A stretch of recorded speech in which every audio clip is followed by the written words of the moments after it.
Sing larang mudik ki ya sapa? Mudik itu boleh, silahkan, monggo.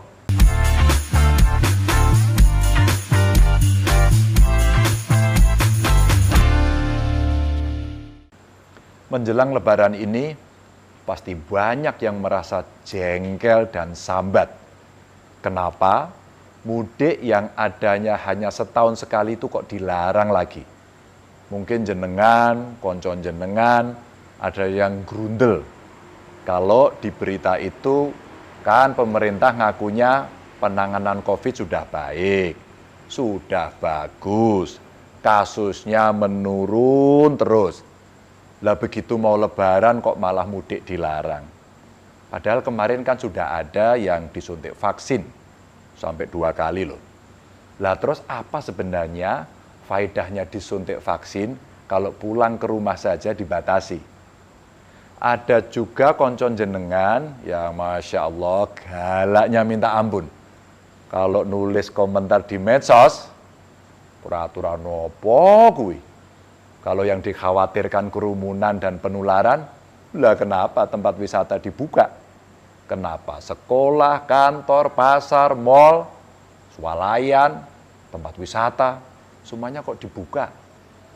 Itu malah jelas-jelas sangat membahayakan dan sumber penularan. Masa yang dilarang kok cuma mudik? Alah, begitulah kalau koncon jenengan itu grundel dan cenderung misuh. Wono sing ngomong bel gedes, kampret, cebong, macam-macam pokoknya. Lah kita sekarang sebelum saya cerita ngunjuk riyen. Kaya kancaku kae lho diseruput.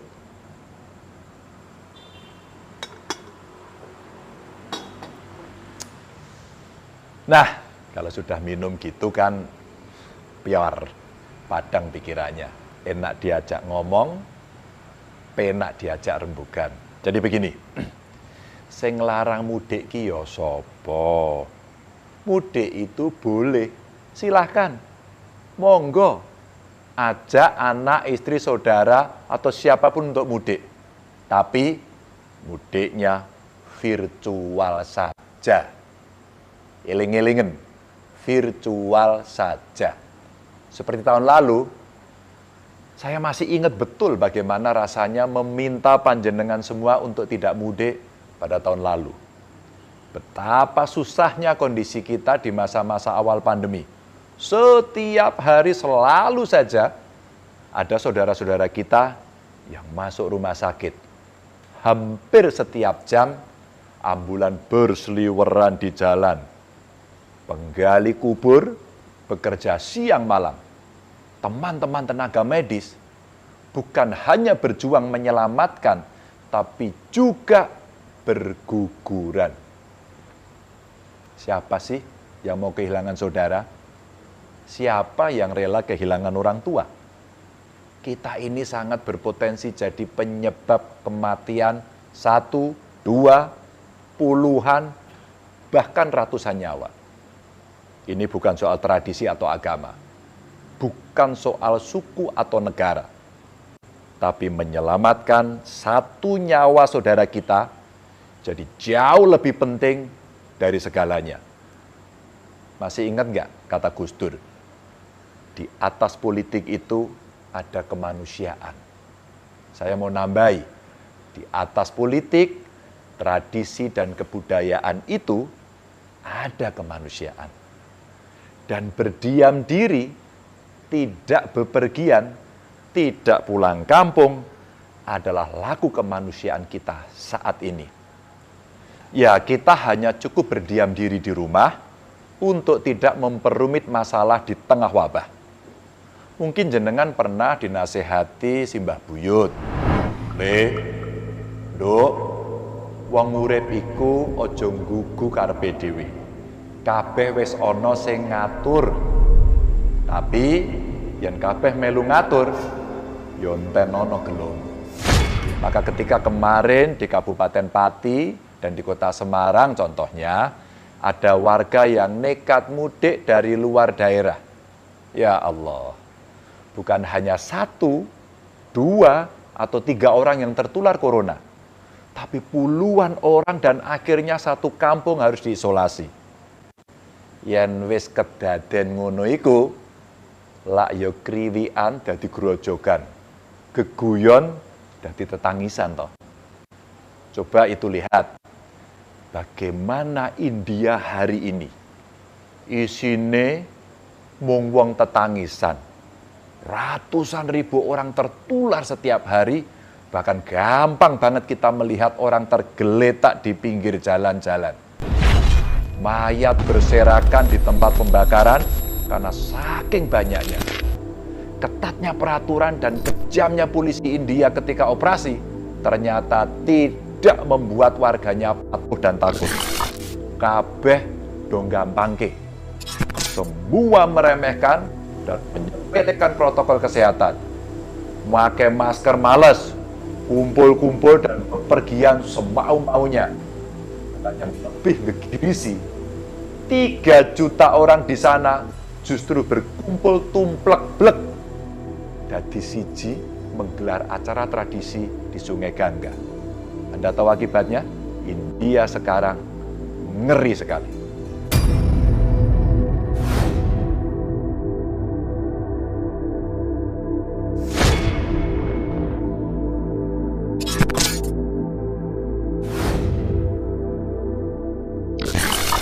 Kalau bisa memilih, siapa yang mau memilih pandemi?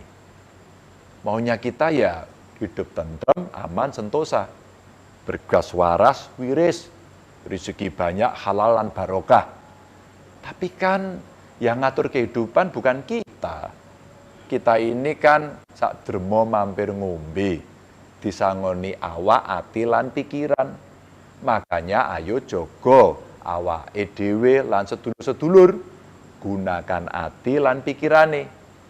Kita kan sudah tahu apa yang mesti kita perbuat di masa pandemi ini agar semua sehat dan selamat. Kalau hati dan pikiran kita sudah tahu bahwa mudik itu akan menimbulkan kerumunan dan berpotensi sangat besar menularkan corona, ya ayo kita tinggalkan. Godaan untuk menentang pasti ada. Tapi ayo kita lawan biar semua aman. Ini adalah saat yang tepat untuk kita bisa segera keluar dari pandemi. Dibanding awal tahun lalu, kasus penularan di negara kita sudah menurun. Vaksinasi juga terus dipercepat. Jenengan semua juga tidak perlu polisi India untuk tertib protokol kesehatan. Usaha-usaha kita sebenarnya membuat pandemi di negeri ini sudah menuju titik akhir. Nah, ketika titik akhir pandemi sudah di depan mata, masa kita mau berputar lagi atau bahkan berjalan mundur menuju titik awal pandemi? Jangan sampailah rekasane dhewe selama ini ambruk justru karena perilaku kita sendiri. Maka Bapak Ibu, sedulur-sedulurku semua, kalau kangen sama yang di rumah, video call saja. Lebaran ini kita sungkem virtual. Kalau mau ngasih THR, langsung wus, transfer. Yang penting, jenengan sehat. Yang paling penting, Bapak Ibu, keluarganya panjenengan semua di kampung, sehat. Kita semua kan sudah saling mengerti. Kahanane memang nembe kaya ngene, pagebluk, ora iso diselak, yo ora iso dipenggak. Jadi, jenengan jangan berprasangka macam-macam tentang larangan mudik ini.